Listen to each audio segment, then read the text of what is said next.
Receive instant notification each time I upload. Please hit the subscribe button and the bell notification.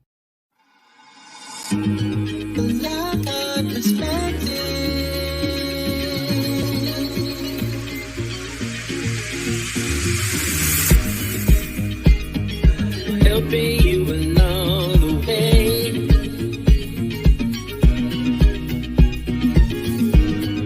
Helping you to make it through another day. Yeah. Everything you need to know that you never knew, that you need to know.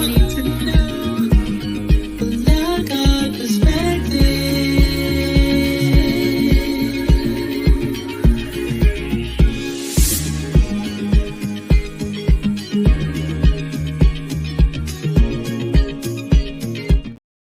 Hey everyone, it's me, Felicia, of the Lockhart Perspective and Headlines with a Voice. I want to tell you a little secret. This is what I used to do, because I don't do it anymore. I would go to the store, buy the barbecue sauce, pour it inside of a bowl, put a whole bunch of different spices, a dash of brown sugar, a dash of maple, and a dash of mustard, stir it all around, and everybody would be like, oh my gosh, this is the best, this is the best. But I was exhausted after all of that, and a lot of times I couldn't remember how many dashes of what I put in it. But I don't have to do that anymore, because now I just go to Judge Joe Brown's website and I order his 3-pack of bottled barbecue sauce. It is by far the best, and I do mean the best barbecue sauce I've ever eaten. And when you go to his website and you order his 3-pack, you'll see exactly what I mean. Head on over to jjbbbbq.com and order Judge Joe Brown's barbecue sauce. You'll be glad you did, and you're going to tell me about it. I know you will. Well, hello and grand afternoon to everybody. Today we got to get right into it. I believe that there's a couple of stories that we're going to touch today. Maybe some people have touched it, maybe somebody hasn't, but for us, we got to do it, because here's the deal. While dealing with the whole Fannie Willis issue, some of us, including myself, have not wanted to look at it, as a political issue. A lot of us, including myself, we've just wanted to look at the facts of the case. We wanted to review it. And like I said before, I really wanted to like her because I was like, go, sister girl. But yeah, that didn't happen for long. So we're going to look today at some things that have come to my attention just recently, things that I haven't heard a lot of people touching on, and things that may, for the most of us, solidify why it is important. I've said before that it really isn't about Trump, because if a lot of these things can happen across the board, with him, it can happen across the board with us. The first thing that we're going to do today is we're going to look at a gentleman who was very controversial and a lot of the different things that he would say. But there's also some pivotal pieces of history that in his passing, I want to make sure that we continue to focus on, because Mr. Eric Mays, who was in Flint, Michigan, was a very controversial person in that he stood up for what he believed in, and he generally didn't let anybody run over him. So we're going to first take a look at that.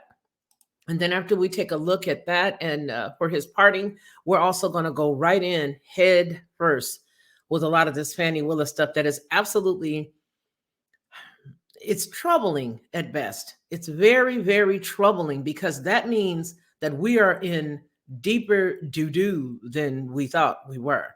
First of all, let's get into the story for Mr. Mays, his passing. And then we're going to look at a video that I think will mark to me who he really was and what he stood for.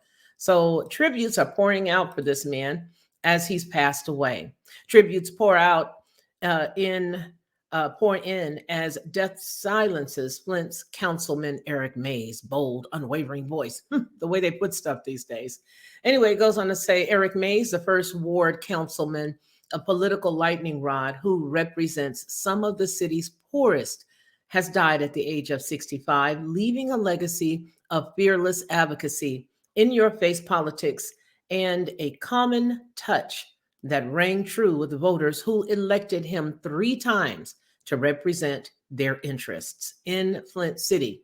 Now, you all may remember Flint itself was on the map specifically because of the water that we all know. Some people may have known about Flint and have dealt with Flint, have been there. But for those of us who had not really paid any attention to it or thought about it at all. Flint water was something that came up on the radar several years ago, and to the tune of now them having a class action suit is going up. So hold on, let's just get right into the rest of this. But I just wanted to lay that foundation because I know there's probably a lot of people saying, well, who is he? Who was he? I'll show you in a second. All righty. The son of a pastor, Mays was one of 9 children of the late Reverend Lewis H. and the late Rosie B. Mays. He graduated from Flint Northern High School in Michigan and Michigan State University, and he retired from General Motors, where he honed in his political skills as a district committee person and recording secretary for the local unions of the United Auto Workers. Mays' political strength grew over the past decade, and he gained a national social media following thanks to viral videos that featured his confrontations with other council members. First elected by just a 7-vote margin in 2013, he was the longest serving member of the current council and organized committees to run for mayor in 2008, 2015, and 2022. Mays died while serving. This is very important here because I just watched this council meeting that caused this. This is amazing. Mays died while serving a 90-day suspension for conduct unbecoming a council member, a punishment he maintained was unjust and which he fought against until his death.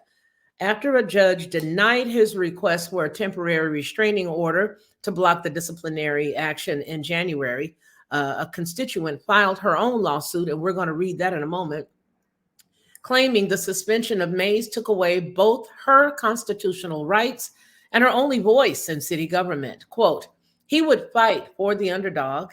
He would get out of bed and people would call him. When people would call him, he'd just get up and get out of bed. It didn't matter if a person was black, white, polka dot, or pinstripe. This comes from the 6th Ward Councilwoman, Tanya Burns, said on February 25th, which was yesterday. She said, it broke him to not be in that seat. It broke his spirit. Serving the community was his fuel, close quote. The city's announcement of Mays' passing did not refer to a cause of death, but friends say that he had stayed close to his home on Russell Avenue in recent weeks. Funeral arrangements have not been completed as of early yesterday, Sunday, the 25th of February, 2023. Tributes to the councilman poured in after the city announced Mays' death and plans to fly flags at half-staff in his honor beginning on today, the 26th of February. Even political adversaries, including Mayor Sheldon Neely, joined in the accolades, calling Mays' passing a tremendous loss for our community and a shock to all friends and family. Council President Liddell Lewis, who is a pip, who Mays sued in October for removing him from a meeting for disorderly conduct, also issued a statement calling him a dedicated public servant, tireless champion for the people of Flint. Friends also mourn the loss of the councilman who gained a reputation for always picking up the phone when a constituent called and who was one of the first elected officials to acknowledge the Flint water crisis. I'm not going to read this anymore. I'm going to go directly to the next story because this next story is what I personally want everybody to remember him for. Why? Because there have been a lot of controversial articles written, which is what prompted me to come today and have this conversation. It prompted me to have this conversation because in my efforts to honor his life and let everybody know about his passing, I searched, as I normally do, for a story that would absolutely allow me to be able to narrate it in a professional and sound way, but I couldn't find one. As a matter of fact, this is the only article after looking that I could find. But after this point, when I found this, I had already decided to put the other stuff up. And luckily, I was able to find something that just dealt with the fact that, yes, he was an outgoing guy. And yes, he did let people have it. And he most assuredly was well known on social media. But I wanted this so that you guys would remember who it was that stood up for Flint when it was time to. And he's also going to give, out of his own words, the story about how everything happened. Let's together review and discuss and have commentary on the following video for that specific purpose and nothing else. Let's go ahead and set that up for you so that you will have it. I'll change out this screen. And I thank you guys for letting me explain why I have to pause and change out and all that good stuff. So let's see here. This is the one we're going to use. This comes from Democracy Now!, believe it or not, but I don't really care. The information that I'm about to share with you, it could come from Bobo the Fool. It wouldn't matter if it was copiously done, if it was well done, and it was what I need to share with you, then that's what we're going to do. So this comes from Democracy Now! It does not belong to Headlines with a Voice, nor does it belong to the Lockhart Perspective. However, we are utilizing this information as commentary dealing with the specific topic of Eric Mays. This is Meet the Flint official whose bid to restore safe drinking water was blocked by an unelected manager. Let me see exactly how far, because they had music. I don't want to hear the music. Let me see how far back I can go without hearing the music. Here we are. Okay. Right there. To find out. Eric Mays, first ward city councilman for the city of Flint. I want you to hear her, what she has to say. To City Hall to find out. Similar law, PA4, was defeated in a 2-to-1 statewide referendum. We went to City Hall to find out. Eric Mays, first ward city councilman for the city of Flint. I represent the first ward, which is the farthest north end of the city of Flint, about 11,000 residents. I would say it's about 96% or so Black. And, we've got all the issues, high crime, abandoned houses. So explain how the emergency manager worked and how the decision was made to switch to the Flint River.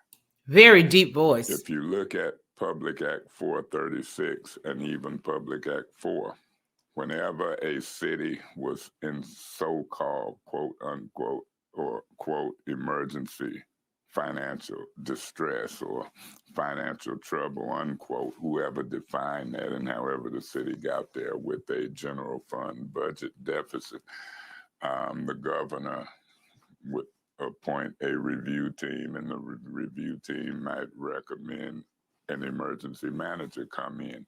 In my opinion, some of that was created because the governor took revenue sharing away from cities and helped create financial distress, about $55 million at some point from the city of Flint. Wait, you're saying they take the money from Flint and they send it elsewhere in Michigan?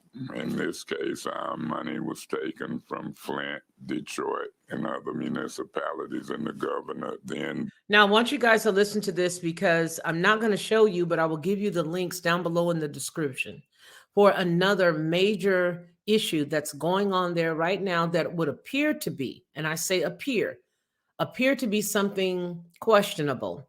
And they voted on it in one of the videos that I watched for their council meeting after they had him removed and after they suspended him, which is what led up to the 90-day suspension, right? So there's something else going on. I'll leave that link down below in the description for you guys, but I want you to listen very carefully to what he's saying and what he's telling us was going on with the water from Jump Street. Boasted in some cases a surplus for the state. And so that's why we say in some cases the governor helped create the deficit and then would send in an emergency manager. So explain what happened. How was the decision made? In about April of 2014, I got a notification that it was some activity going on over at the water plant. And when I got there, the emergency manager was there down there early. The mayor was there. Council people was there. I was one of them. I seen other officials there. The police chief was there. And when I caught on to what was going on, it was a countdown 10, 9, 8, 7, 6, 5, 4, 3, 2, 1, and then the button was pushed and one light went on red and yet green, and it's recorded and documented. And so then after that, there was a gathering in the plant because this button is pushed outside in the back somewhere, and then we walked from there, and then they did a toast. And, to show we're drinking now river water.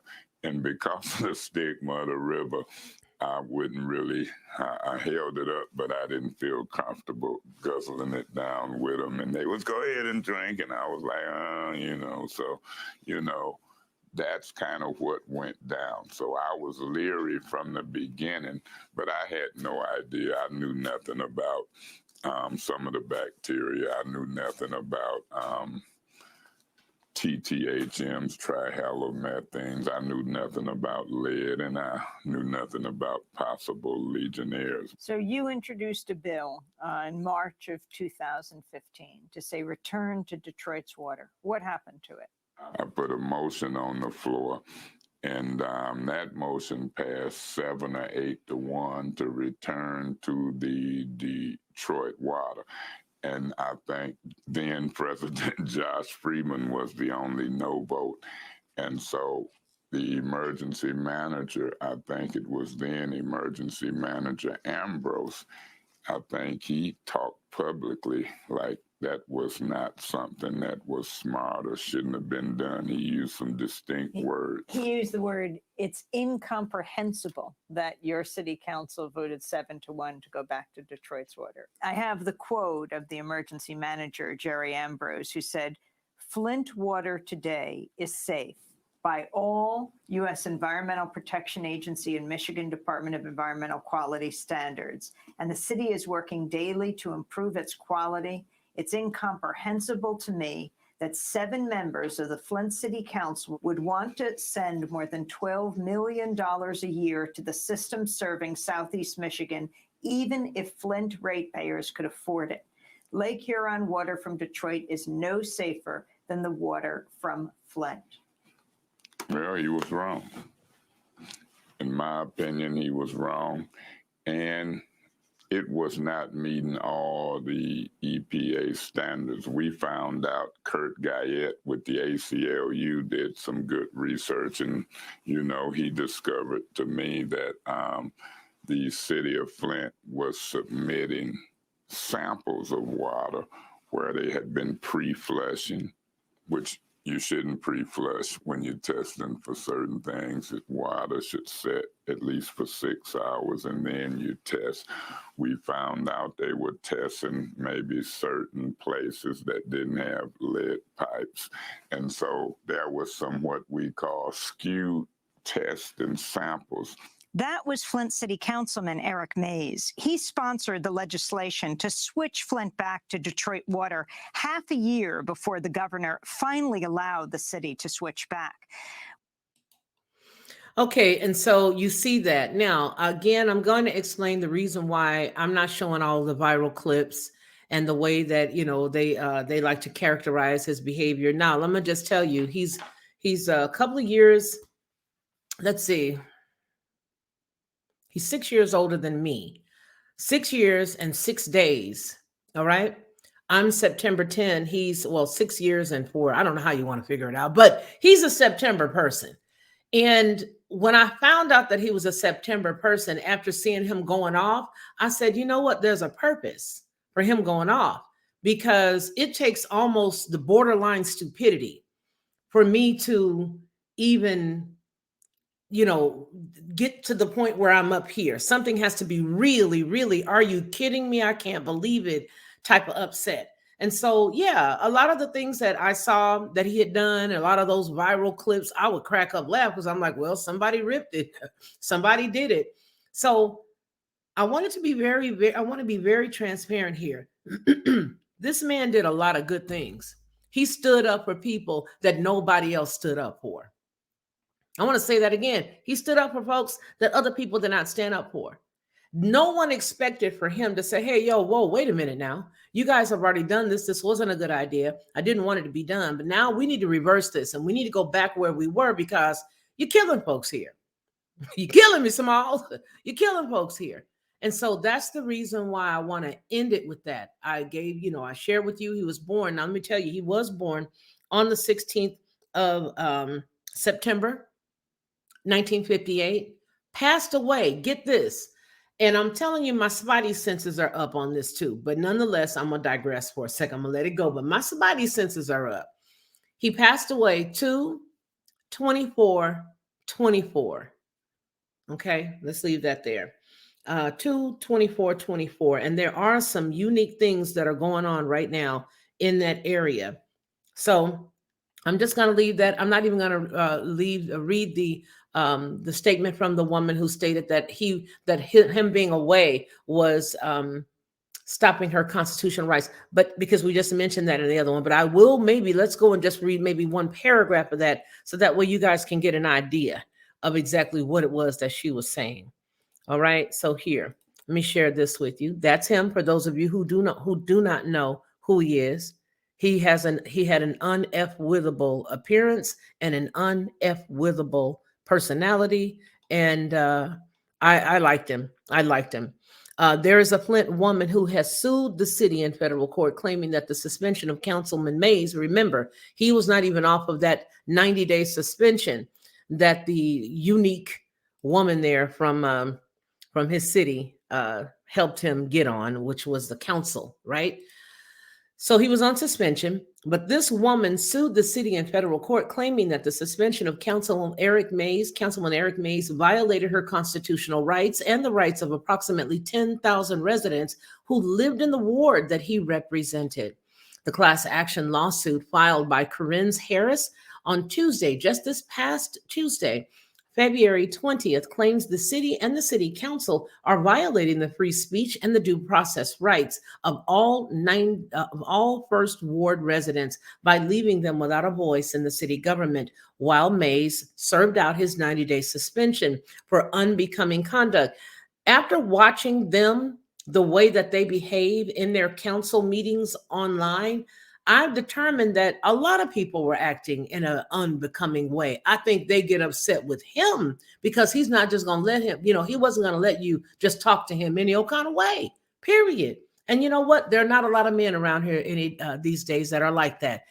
They were using words like misogynist and all these other things to describe him. And he was like, whoa, wait a minute. You're not going to do that. I have not talked about you and you're not going to do it. What people didn't like was the fact that there was this, towering Black man who had this barreling voice and was able to articulate with all specificity what you were and were not going to do to him. And I appreciated that about him. But this young lady says that she's now suing. I don't know where the lawsuit is going to go, but it goes on to say that Mays was suspended from council meetings for 3 months on December 20th, 2023, for reasons including what the council resolution called persistent use of racist rhetoric. Now, let me keep going. And for his use of constant frivolous motions to impede the business of council. That's what they say. But after watching their council meetings, I'm telling you, the Midwest got some people that's really in these councils. It's no wonder Black communities and communities that have a large amount of Black folk in them have absolutely no progress. Not only are they voting in garbage, not only are they voting in people that keep promising the same thing, but as I've grown more aware of what's going on, I see that they are also putting people in place who have absolutely no idea of running government. They wouldn't begin to understand, like I said before about somebody else, what is parliamentary procedure. They don't understand how you're supposed to behave in government. They don't understand any of it. And they are doing some pretty cattywampus things, using phrases to describe somebody else when they're doing the exact same thing. So with that said, this young lady went ahead and filed a lawsuit. And if you'll get this down below in the description later, you'll find that it was actually a class action suit. Don't know, again, how far it will go or if it was even able to be, finalized because of the fact that now he has passed away. But I don't believe I don't know. We'll see what happens. Maybe they'll just sue them and get a couple of dollars. I don't know. So nonetheless, that's that. So now we're done with that. We're going to go on to the next story, which is which is what's on the thumbnail you guys saw there. And that was Wanda says, but that garbage is keeping the poor even poorer. They are plants for the agenda. I so agree. I so agree. You know, and I just tell you, it's to me, it is so discouraging. What I would recommend for anybody under the sound of my voice who's not gone to one of your council meetings and you happen to live in any city, USA, you need to start to go and you need to find out exactly how they ended up without a stop sign at that corner where kids keep getting hit. You need to go and figure out how you still have potholes on the road when you get your whole front end messed up and there's no one to pay for it. You need to go to those meetings and determine exactly what's going on. How does it work? How does it affect you in your daily life? We hear all these stories, such as the one we're about to cover now, about this large stuff that's happening federally. Unfortunately, the next story that I'm about to read is not just federally, but it's also local for the individuals who not only reside in Fulton County, but who also reside in Georgia as a whole. And then, yes, it does bleed over and blend over into the United States and any town, USA. We're going to have a commercial break and then we'll be right back. Hey everyone, it's me, Felicia, of the Lockhart Perspective and Headlines with a Voice. I want to tell you a little secret. This is what I used to do because I don't do it anymore. I would go to the store, buy the barbecue sauce, pour it inside of a bowl, put a whole bunch of different spices, a dash of brown sugar, a dash of maple, and a dash of mustard, stir it all around, and everybody would be like, oh my gosh, this is the best, this is the best. But I was exhausted after all of that, and a lot of times I couldn't remember how many dashes of what I put in it. But I don't have to do that anymore because now I just go to Judge Joe Brown's website and I order his 3-pack of bottled barbecue sauce. It is by far the best, and I do mean the best barbecue sauce I've ever eaten. And when you go to his website and you order his 3-pack, you'll see exactly what I mean. Head on over to jjbbbbq.com and order Judge Joe Brown's barbecue sauce. You'll be glad you did, and you're going to tell me about it. I know you will.